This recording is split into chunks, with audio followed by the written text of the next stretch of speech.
Hi friends, how's it going? So, on my last video, May or Mai, sorry if I've got your name wrong, I assume May, but let me know please, asked me about getting off caffeine. And I answered her real briefly, but I wanted to do a video today about caffeine, my lifetime of extreme caffeine consumption, and why I decided to get off caffeine for a while, how I did it, and how it felt. So, I've been drinking coffee pretty much all my life. So when I was it was a long time. So when I was 9 or 10, I think I had coffee for the first time in some sort of family meal context, and I thought it was delicious.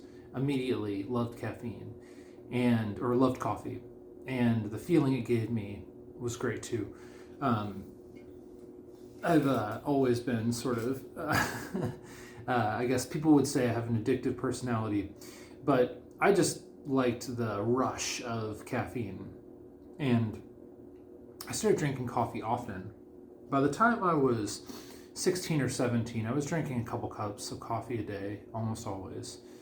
And it was really when I hit 16 or so, I got my first job at a coffee shop.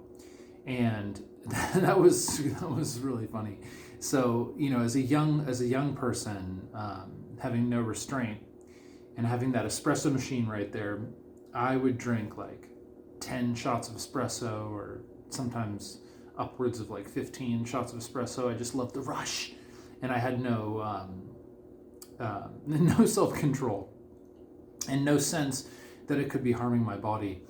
I knew that there's sort of a crash if I had too much or a whole lot of caffeine, but I just wasn't tuned in how my body was reacting.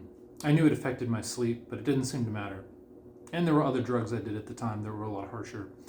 So it seemed totally fine. Now, so my background with coffee and caffeine is pretty extensive. I got my first job at a coffee shop, like I said, at about 16. I worked there for a couple of years. And then when I moved to college, I worked at 3 or 4, let me think for a second. 3, you could argue, 4 coffee shops in Austin. So I'd spent well over a decade as a barista serving people coffee. And that really worked for my personality because I love talking to people about their everyday life, as deep as they want to go. And you're selling a legal drug to them. It's great, right? And coffee is special. It promotes conversation. You could. It's a drink. The thing about drinks is drinks, in my view, every drink brings people together, but that space that it creates is different. So coffee creates one space, tea creates another space, alcohol creates another space. Even the difference between beer and liquor, this applies. It's a slightly different space. But coffee brings this nice conversational space into being between people. And I think that's one of the reasons we really love it. Also the fact that we don't get enough sleep, and so having a stimulant to get us through the day that isn't illegal seems totally legitimate. So anyway, my background is that I've been drinking coffee for a long, long time. Now, a couple of years into college, or maybe it was the second year now that I think about it, I found out about tea. And in this sense, I mean caffeinated tea. And because I had been drinking coffee and selling it and at boutique coffee shops and whatnot, I had developed a taste for really high quality coffee. And I knew how to spot, taste, smell the difference between, just coffee, good coffee, premium coffee. I had a good palate that was developed. And so when I saw tea, and I saw someone brewing it in a special way with a loose leaf, I knew immediately that there was a world of high quality tea for me to enjoy. And I went headlong into tea as well.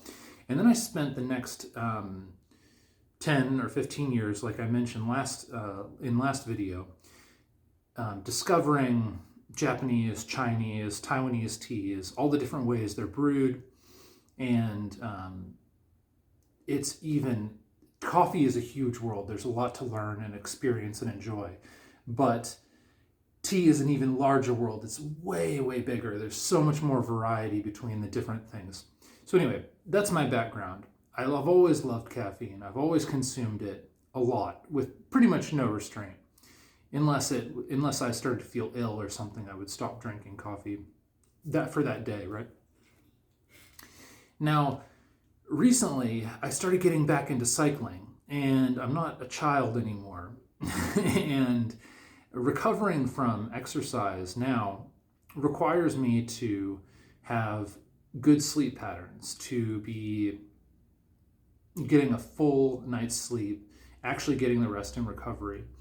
And I had a coach who basically said that I should give up caffeine for a while. Well, I should really just give it up entirely. But I wanted to get rid of caffeine because I wanted to know what my actual fatigue level was and not have that fatigue level masked by ingesting a stimulant on a daily basis. And so that's why I decided to give caffeine up for a while. I could go into detail on all these elements, but that basically gives you an idea where I was at. And I had given up coffee for several months at times, and the way I would do it then is I would stop drinking coffee and I would start drinking mate I'd make my own mate at home for like a couple weeks to wean myself off the high concentration caffeine beverage that coffee is. I'd move on to mate, and then by the end of a couple weeks of drinking mate, I was able to just drink tea on a daily basis. And so I had this kind of fluctuation of like lots and lots of caffeine to good amount of caffeine to lots and lots of caffeine. That was kind of how the last 15 years has gone. And it's probably been like 6 months or so I gave up caffeine. And it was a pretty big step for me. And I did the same thing that I've always done, like I just described. I gave up coffee for a while, and I was just drinking mate for a couple weeks. And then I just drank tea for a couple months. And then I slowly drank less and less tea, and then I gave it up entirely. And I gotta be honest with you. The first 2 weeks of giving up coffee were really, really difficult. I felt tired all the time, exhausted all the time. And especially in the morning, coffee, I think we use mostly to give us that sort of rush that gets the day beginning. And for a lot of people also, it's like midday, they use it to bring their energy levels back up. Now, what's actually happening in the body is that we have this idea that the energy is inside the caffeine or is inside the coffee or something. But that's not really what's going on. The caffeine is, the adenosine, I think I think maybe binds to the adenosine receptor. But it's not as if caffeine has energy in it. When our body takes caffeine in, that caffeine antagonistically binds to certain receptors in our body that would normally be bound up with, I believe it's adenosine. I'll have to look more carefully. But the idea is that the caffeine is tricking your body into feeling as though it has more energy. It's not actually giving you more energy. In a way, it's kind of like stealing the energy from the future in order to give it to you now. It's just like a really, really low-grade speed, essentially. So anyway, I gave up coffee. I was exhausted for 2 weeks. And I just was like completely ineffective at work and whatnot. And then maybe a month in, that tapered off. Like I felt like I could actually sort of function without caffeine in the morning. And it was probably another 2 or 3 months until I felt like I actually had energy and was actually functional on a daily basis in the way that I wanted to be. So is it good? For me, it's an experiment, but I'm going to give caffeine a year or two off. And so how I did it was taper down and then just rough out a couple of weeks or a month.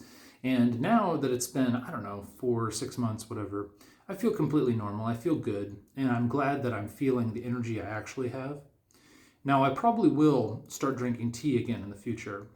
But like I said, I'm going to give it a year or two off and really get in touch with how tired my body actually is. So that's it for now. I hope you guys have a great day, and I'll see you soon.